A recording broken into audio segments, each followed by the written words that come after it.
Hi, this is Carlton Cullins, and welcome to the Blue Sky Strongbox.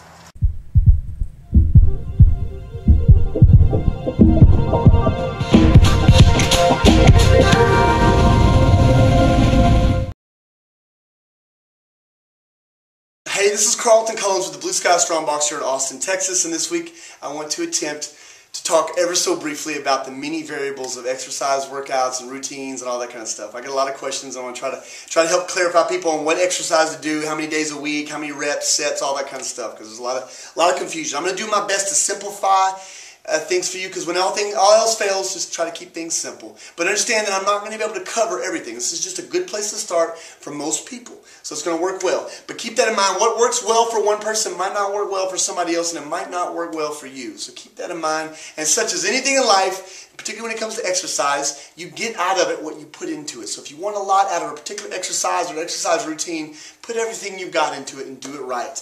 Now, I got a lot of information, so grab a pen and paper and be ready. Okay, here we go. This is what needs to happen first and foremost before you decide on any exercise routine. Whatever exercises you're choosing, you need to first and foremost make sure that you know what the correct form is for that exercise and that you work on that and perfect that. You do not want to do it with bad form. You want to make sure your form is good so that you don't hurt yourself and you get as much out of that exercise as you should be. You don't want to waste a lot of time and you don't want to get hurt. I don't want that for you. So, secondly, you need to make sure and pick exercises that are appropriate for whatever goal you're shooting for. There's lots and lots of exercises. Not any one exercise is better than the other. They all do different things, but you definitely want to choose exercises that are going to be a little bit better. You can combine exercises, lots of different exercises. There's lots of choices. If you have any questions about that, write me. Third thing is, whatever exercise you choose to do, make sure that it's challenging. If it's not challenging for you, then you're just wasting your time and you're not going to get anything out of it. There are lots of ways to make things challenging, lots and lots of ways. Most people will never outgrow these things. So if you have any problems, any questions, you don't know how to do that, I will help you and lead you in the right direction with that. Now, with all that said, we're going to get going with the simple variables. Actually, let me digress real quick. When I talk about all of these exercises, there needs to be a nice smooth speed that you do all these exercises with. In the training world, they call it tempo. It's just the speed that you do the exercise. It doesn't matter if you're doing a squat, a crunch, a bench press, a push-up, a pull-down, or a pull-up, or whatever.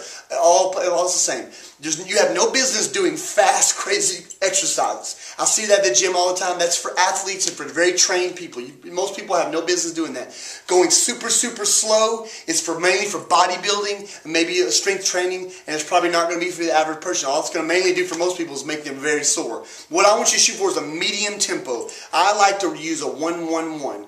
Often people use a 1-0-1, but I'm going to use a 1-1 tempo, and that's just 1 second down, 1 second pause, 1 second back up. So it looks something like this. I'm going to use the bench press because I'm sitting right here. So a 1-1-1 tempo would be something like this. You would come down nice and controlled 1 second, pause for 1 second, back up 1 second. See, smooth, like silk. Just 1-1-1. No fast movements. No simple things. So count 1 Mississippi, hold 1 Mississippi, up 1 Mississippi. Do that. It's very important. All right. All that stuff aside, let's move on to the most important stuff. Okay. How many days a week should the average person work out? I think what works best is 3 times a week. Full body workouts each time. I like either a Monday, Wednesday, Friday, or a Tuesday, Thursday, Saturday. Doesn't have to be any more complicated than that.